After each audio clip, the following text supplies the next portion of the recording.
Évangile de Jésus-Christ selon saint Matthieu, chapitre 5, versets 13 à 16.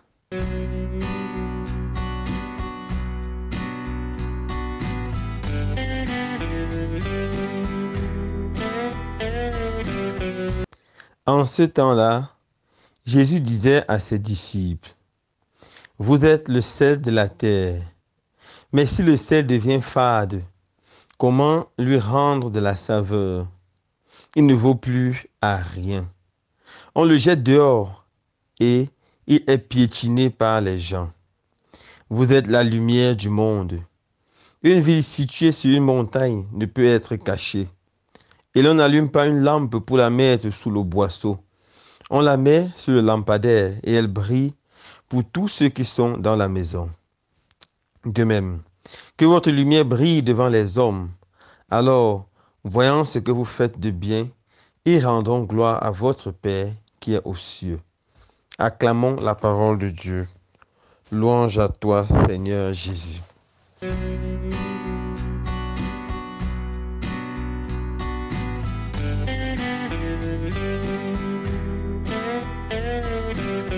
Chers frères et sœurs bien-aimés, dans l'évangile de ce jour, Jésus fait une affirmation très belle. Il dit à ses disciples, « Vous êtes le sel de la terre, vous êtes la lumière du monde. » En faisant cette affirmation, Jésus fait un très grand compliment à ses disciples. En effet, dans le monde ancien, lorsque quelqu'un était bien, respecté, respectable, lorsque quelqu'un se comportait bien et qu'il avait une influence très positive sur la société, on lui disait, vous êtes le sel de la terre, vous êtes la lumière du monde. Les gens comme vous sont sel de la terre et lumière du monde. Parce qu'en fait, un proverbe ancien disait, il n'y a rien de plus grand que le soleil et le sel dans ce monde. Dire que quelqu'un est le sel de la terre et la lumière du monde, c'est donner à cette personne un grand honneur. Jésus considère ses disciples. Jésus respecte infiniment chacun et chacune d'entre nous qui sont baptisés et qui sont à sa suite. Alors, que signifie exactement être sel de la terre et lumière du monde? Premièrement, le sel. Dans le monde ancien, le sel avait deux fonctions principales. Premièrement, il servait à conserver les aliments. Il n'existait pas encore de congélateur ou de réfrigérateur. Alors, on embaumait les aliments du sel pour les conserver un peu plus longtemps. Dire que les disciples sont sel de la terre, ça veut dire qu'ils empêchent la terre de se corrompre, entre guillemets, de pourrir. Comment? C'est le péché qui détruit la vie sur cette terre. C'est le péché qui pourrit la vie des êtres humains, des familles, des groupes, des sociétés. Regardez un peu un pays où la corruption est galopante, où le détournement de fonds fait rage. La vie n'est pas du tout aisée. La vie n'est pas belle. Imaginez une famille où les coups bas sont faits, où les gens se détestent et se haïssent. La vie est pourrie et elle est pourrie par le péché. Imaginez même une communauté paroissiale ou une communauté chrétienne où les êtres ne s'aiment pas. Ils se détestent mutuellement, ils se font le coup bas. La vie est pourrie. Alors, dire que le chrétien est sel de la terre, ça veut dire que le chrétien dit non, le péché ne passera pas par moi. C'est bloquer l'avancée du péché et empêcher le monde de se corrompre, de se détruire, de pourrir. Deuxièmement, le sel donnait le goût aux aliments. Mais continue à donner le goût aux aliments. Nous savons tous que quand on mange une nourriture sans sel, elle est fade. Souvent, certaines personnes qui, à cause d'une maladie ou d'une autre, vont à l'hôpital, le docteur leur dit, vous ne mangerez plus du sel. C'est une grande souffrance de manger des nourritures sans sel. Alors, dire que les chrétiens sont du sel, ça veut dire que les chrétiens doivent donner le goût à cette vie. Les chrétiens doivent rendre la vie belle. On ne peut pas être un chrétien autour de nous, il y a la tristesse. Autour de nous, il y a tout ce qui est mauvais et négatif. Le chrétien, par sa voix, doit contaminer le monde. Rendre cette vie belle.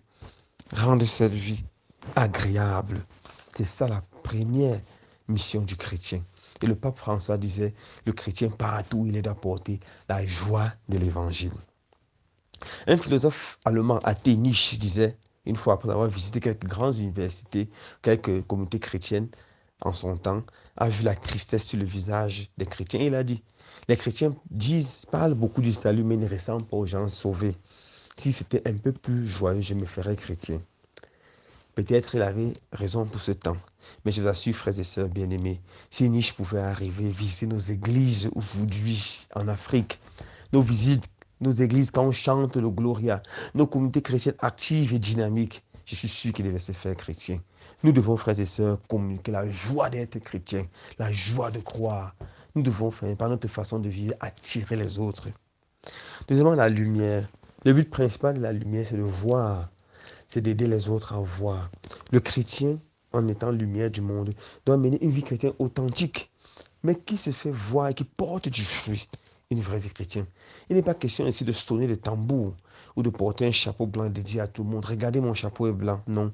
Il suffit de vivre authentiquement l'amour, la charité, de telle sorte que les autres voient cela et se laissent toucher, transformer. Je me rappelle ce beau témoignage raconté par Mère Teresa de Calcutta. Lorsqu'elle est arrivée à Melbourne, elle allait visiter un homme très âgé, un vieillard. Il était seul dans une petite chambre. Elle est entrée dans sa chambre, elle a vu la chambre dans un état terrible, une saleté, poubelle. Elle a voulu nettoyer. Il disait non, non, ne te dérange pas, je suis habitué. Et il restait dans l'obscurité. Dans la journée, les vitres étaient fermées. La nuit, les vitres fermées. Il avait une petite lampe remplie de poussière. Quand il voulait allumer, il dit ne te dérange pas. Elle dit mais pourquoi tu n'allumes pas? Il dit parce que personne n'entre ici. J'allume pourquoi? Elle lui a dit alors si j'envoie une sœur ici pour venir de temps en temps causer avec toi, est-ce que tu allumeras la lampe? Il a dit oui. Et elle a envoyé la sœur. Les sœurs venaient lui rendre visite, elles nettoyaient, elles arrangeaient. Il a commencé à ouvrir la vitre. Et un jour, ouvrir les vitres. Et un jour, euh, quand une des sœurs partait, elle a dit à la sœur, s'il te plaît, dis à mon amie Mère Teresa qu'elle a vraiment allumé une lumière dans ma vie. Dis-lui merci. C'est ça, être chrétien. Allumer une lumière dans la vie de tous ceux que nous rencontrons. Que le Seigneur donne tous d'être celle de la terre et lumière du monde. Loué soit Jésus-Christ.